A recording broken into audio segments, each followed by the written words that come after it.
Alright, so this is the final stage of your artwork. This section isn't optional. If you have the supplies, I would highly suggest you to do that. We are going to try to create a contrast between the portrait and the background and some of the foreground. So let me go ahead and start off with his hair. He has a really beautiful hair that I just want to fill it in with a different color, differentiating his face from the foreground. So I just sort of chose this golden watercolor, and if you have acrylic paint or tempera paint, that would be a great option. So I have loosened it up already, so I'm going to go ahead and use that, and I'm actually going to turn my papers around so that I don't make mistakes, and I'm going to just fill in all these negative spaces.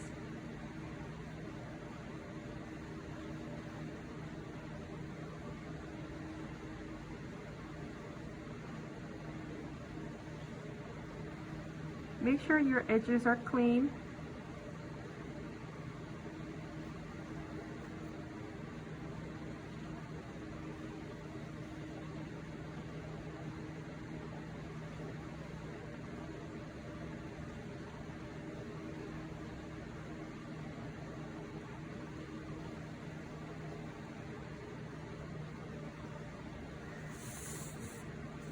What you want to do whenever you paint, make sure your paint brush is always on your view. Meaning, if you paint a line that's below your hairline, it's going to be really difficult to paint.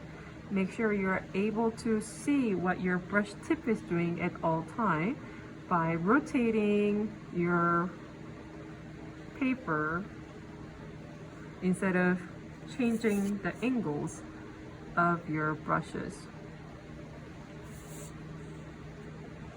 I like to work on the edges first, but it's up to you.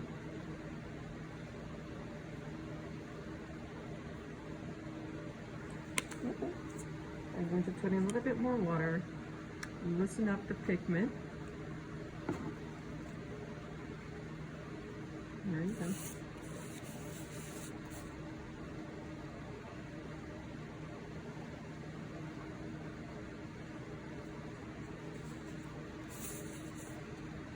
I really love this gold color on his hair. You may choose to do this for your shirt if you like, or for your background. Wherever you see a large negative space, this will be a good place for you to just fill it in with solid color. We haven't really talked about the color theories or techniques on how to paint, so don't worry about doing it right or wrong. I just want you to fill in the negative space or the shape that you have.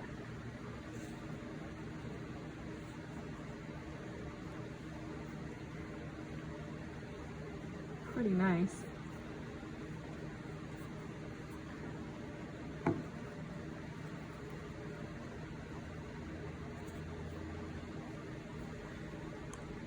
If you use acrylic paint or tempera paint, you probably have a better result of making a solid color.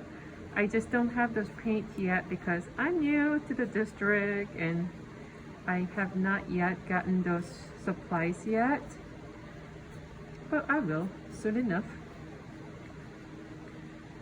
So I'm going to come back a little later. I'm going to work on the eyebrows that he has.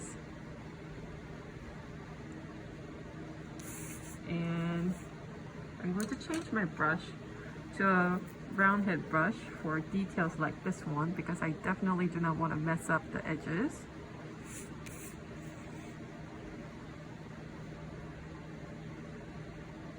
And I like that so far. Very good. I'm going to go ahead and take it one more notch, and I think we're going to paint his shirt. If you want to paint the background, that's great. I think for him, having the hair and different shirt might help. I don't know. Well, I'm going to stop here for a second and let you guys just do your painting too. So select one section that you think is going to be really great for you to contrast and that might be your background, that might be hair, that might be your shirt. Think about a large chunk of negative space for you to paint.